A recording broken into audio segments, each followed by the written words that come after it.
Bonjour,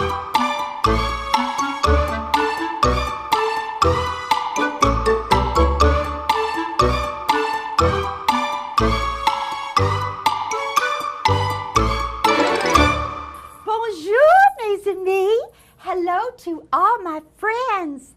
Oh, I've missed you, and I'm so glad to be back today at the book club. Fancy Nancy's book club, come on in.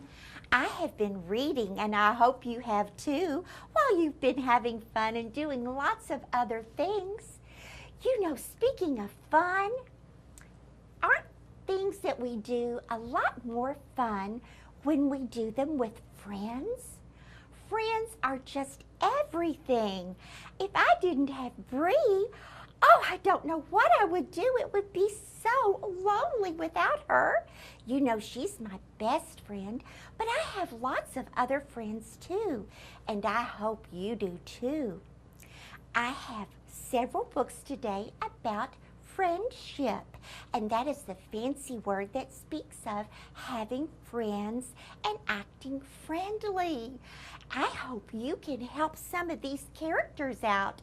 When they have trouble, I want you to be thinking what advice you would give them when they have trouble with friends. The first book I want to share is a very simple title. It's called Jeanine, and the author is Mary Ann Coca Leffler. Now, just by looking at Jeanine, you can tell she looks like a fun girl. And look at her hair. Isn't she cute with her little ponytail sticking out? She has one sock up and one sock down. She just looks like she's ready for a good time. Well, you were right if you thought Jeanine looked different. She is a little different. In fact, her mother says she's one of a kind. She likes to sing out loud on the school bus. And sometimes she talks to imaginary friends. Maybe you do that too. She can remember lots and lots of facts, like how many footsteps it is from her classroom to the restroom. She knows.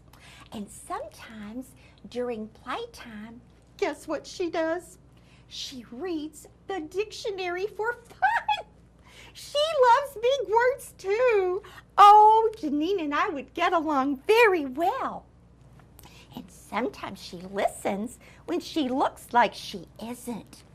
And that's how she heard about the party. You see, a little girl in her class was talking to other kids about the party, and Jeanine overheard. And of course, she's a fun girl. She wants to come too. Well, here we see a group of her classmates, and this little girl here seems to be the leader. And she's the only one speaking for a while, and she tells Jeanine that the party is going to be a cool party. And she lets Jeanine know that she shouldn't come because she's not cool. Oh my, how mean is that? To find out there's going to be a fun party and they don't want you there? If you were Jeanine, you would feel bad too, wouldn't you? They tell her, oh, no one dresses like you. No one says all those big words like you. You're just not the kind of person we want at our party. And again, it's this one girl saying all of that until finally she says, Jeanine, you are strange. You have to change. Wow. You mean in order to go to her party, Jeanine has to change the way she is? Wow, Jeanine has to make a decision. Is she going to try to be someone different so she can fit in at this private party? What will the other kids say? Do you think they want Jeanine to change too? What would you do? Would you want something so badly that you would pretend to be different than your real self? Those are hard decisions. My mother always says, Nancy, be yourself. You are different. Just be yourself. And I try to do that. But when your feelings are hurt, it's really hard. If you'd like to know what happens to Jeanine and her classmates, you can check this book out from the library. You'll find out a lot more fun stuff about Jeanine and the kind of sweet girl she is. I know you'll like this. And in the meantime, see if you can figure out what's going to happen. Our next friendship book is called Little Friends. And these illustrations are so funny. Look how these children's heads kind of look different. They don't look like our heads do.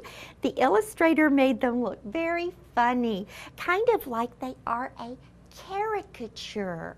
Ooh, that's a fancy word when an artist draws something that doesn't look exactly like you, but a picture that is sort of like you with funny features. That's what these pictures look like. The author and illustrator is Onur Tukel. That's a different author than we've had on our book club before. This book is so interesting because it is kind of like a beginning chapter book. There are 3 parts to it. The first part is called The Tire Swing, and that's the part I'm going to talk to you about today. You see, there are 2 little girls in this story, Sarah and Louise, and they're on the cover.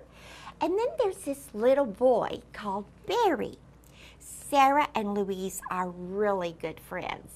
They're neighbors, and they dance together, they sing together, they play together, they go to each other's houses. They have such a good time. But there's a little boy in the neighborhood named Barry. He lives across the street. He doesn't talk much, and he kind of stays by himself. It's like he wants to be alone. Well, one day while Sarah and Louise are playing, they notice up on the hill there's a tree that they have seen before, but something's different about it. On one of the branches, there's a rope and a tire attached to it, and someone is swinging on the hill by the tree. It looks like Barry. Well, the girls think that would be a fun thing to do. So the next day, the girls go and they get on the tire swing and they start having fun until along comes Barry and he says, "Get off my tire swing." Well, the girls don't know how to react, but they get off. And then he puts up a sign. Look at this sign, my friends. There's his swing, and it says, "No swinging on tire swing without permission." I bet that's how he sounded when he wrote those words. No swinging on tire swing without permission. So the next day, the girls go to the swing, and they ask Barry, "May we swing on your tire swing?" And he says, "No." He will not share. I think Barry has spent too much time alone. Well, the girls think, well, we'll just make our own tire swing. There's another branch on this tree. We'll make our own swing. And they do. They find an old tire and a big rope, and right beside Barry's swing, they have their swing on the other branch. Now, you would think this would solve everything. The girls would have a swing, Barry would have a swing. But there is something angry inside Barry, and that night he sneaks out and he goes to the 2 tire swings and he cuts down the girls' swing and rolls their tire down the hill. Wow. I'm afraid Barry may have started a war. What do you think? What are the girls going to do when they see that their swing has been cut down? Would they want revenge? Revenge is a big word that means I'm going to get back at somebody. Or will they think of a peaceful solution? I can't tell you, but it's very exciting. And if you like the story of the tire swing, the other chapters in this book are The Snow Fortress and the tree stump. So I hope you'll check this book out to find out what's the matter with Barry and can they ever win him over and teach him how to be a good friend? Oh, I hope so. I'm wishing for that. Our next book is called My Best Friend. It's based on two characters, Charlie and Lola. Now this is Lola and she has a big brother, Charlie. But this book really isn't about him. It's about her and her friend, Lotta. Lola and Lotta. Their names even sound kind of alike, and I hope I don't get them mixed up. Lola and Lotta do everything together, kind of like Sarah and Louise. But Lola and Lotta are also in the same class at school. They play together at home. They try to use Charlie, the brother, to cast spells on him when they pretend to be magic. They are just the best friends. Here they are at lunch, and they have brought their lunch, and I know the teachers say don't trade lunch, but we see Lola and Lotta trading their banana and orange. They're such best friends. And when the teacher, Mrs. Hanson, says it's time to get in pairs, oh, those two girls are like magnets. They go right together, and they stay together to be in a pair. Oh, what a happy time to have a best friend. And everything is going great until one morning Lola is a little bit late for class. And when she gets there, she hears the news. Lotta says, "Hi Lola, this is Evie. She's new to our class and my teacher wants me to kind of look after her and help her learn her way around our school and classroom." Well, Lotta takes her job very seriously. She shows Evie where the coat hooks are. She even tells her, now this is a wall. And Lola thinks, of course it's a wall. She's going overboard.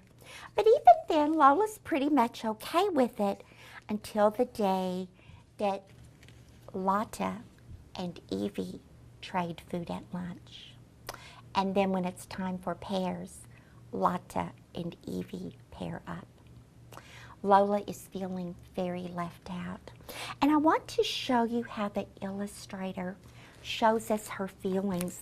We can tell by the way Lola is drawn that the illustrator is telling us how she feels. That's something called body language that people do. It's kind of like talking without saying a word. It's like if I came to the book club one day and I went, "Hello, boys and girls, come on in," you would think something's wrong with Nancy. You could tell because my shoulders would be slumped, my face would not be smiling. And that's the way with poor Lola. Look how she's walking. Her posture is terrible. She's like, oh, she's so sad. She's not smiling. She's even dragging her bag along behind her. I know how it feels to be left out. Maybe you know how that feels too. What is the solution when your very best friend starts liking someone else? Will there be room in her heart for you anymore? Well, that sometimes happens. That's a real life problem. And if you'd like to see how Lola solves the problem, please check out My Best Friend to see if everything will turn out happily for Lola and Lotta, and for Evie too. We're going to take a little break now and hear from our friends at Tell Me a Story, but come right back for more book club.